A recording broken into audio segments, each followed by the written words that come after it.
Hello students. After learning the concept of consumers equilibrium through cardinal approach, now it is the time to learn consumers equilibrium through ordinal approach. But for this, we will have to understand the concept of indifference curve and budget line. So in this video, we will cover the topic of indifference curve. Indifference curve, it simply shows us the combination of two goods that a consumer will purchase, okay, and at each combination he will get the same level of satisfaction. Let us see what these combinations are. For example, here we can see in the diagram a curve is made, and that is only known as our indifference curve. In this curve we can see 5 points are there: A, B, C, D, E. These points are our combinations. Let us see here, we have two commodities, oranges and mangoes. So in point A or combination A, we can see that consumer is purchasing 14 oranges and only one mango. But when he moves to combination B, he has decreased the consumption of oranges. That is, only 9 oranges he is purchasing, and he is increasing the consumption of mangoes from 1 to 2. Okay, so here we can say that the combination has changed, but the satisfaction level will be same.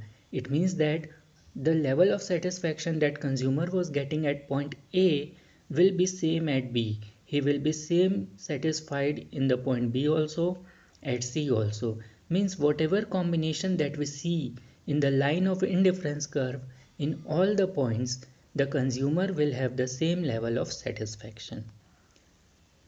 Let us see what does indifference map means.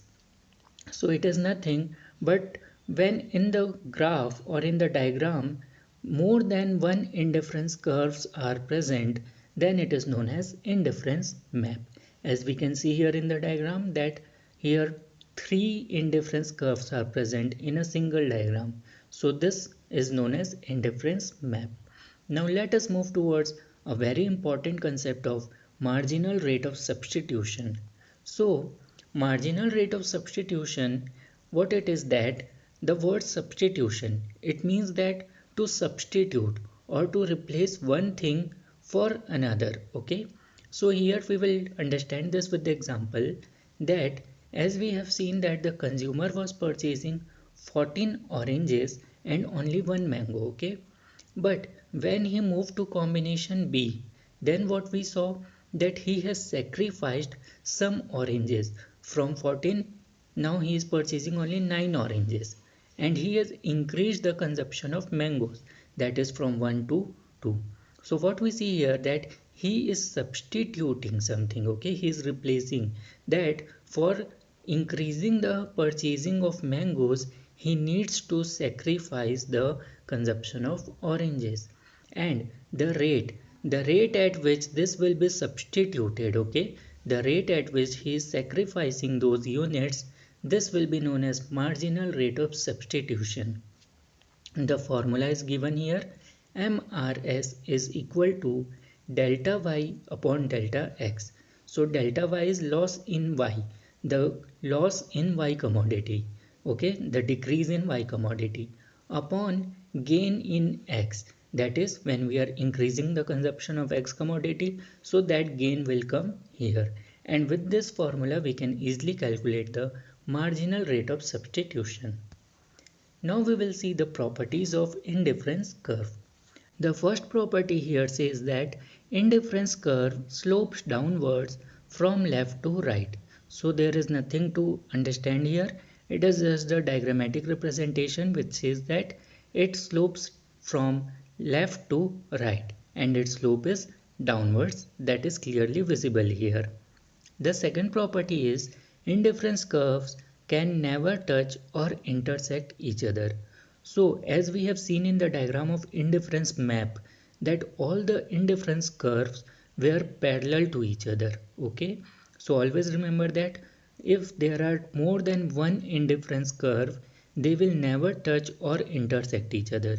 Why is it so? Because as we can see here, when we see indifference curve 1, IC1, then here A and B are present. Okay, and in IC2 indifference curve 2 A and C are present. So as we have seen that all the combinations in indifference curve gives the same level of satisfaction. So if we talk about IC1 indifference curve 1, then A and B both will give same level of satisfaction. So A is equal to B. In IC2 A and C are in same line, so they will give the same level of satisfaction, that is A is equal to C. But if A is equal to B is equal to C, so B should also be equal to C. But since they are not in a same line, so we cannot say that they are equal. Okay, and that's why here this formula fails, and we say that indifference curves can never touch or intersect each other. The third property says that a higher indifference curve represents a higher level of satisfaction. So it is a fact whenever there are more than one indifference curve present. As we can see here, three indifference curve are here, IC1, IC2 and IC3. So always the one present at the higher place, okay? Like here IC3 is the highest one present at the topmost position, so that will represent the higher level of satisfaction. Okay, the fourth one is indifference curve cannot touch either axis. So we see that indifference curve is independent, it will neither touch x-axis nor it will touch y-axis. This is because we always take the combination of two commodities. If we take the IC1 where it is touching the y-axis, so it will represent that the consumer is not purchasing any unit of x and he is purchasing only y. But in indifference curve we take the combination of two goods, so this is not possible. And same is in IC2. In this we will find that the consumer is purchasing only x commodity and 0 units of y commodity. So here we see that it is not possible in case of indifference curve. So this is another property, that it will not touch either of the axes. So students, this was all about the concept of indifference curve and its properties, and how we will use this in the formula for calculating consumer's equilibrium, that we will see in the further videos. Thank you.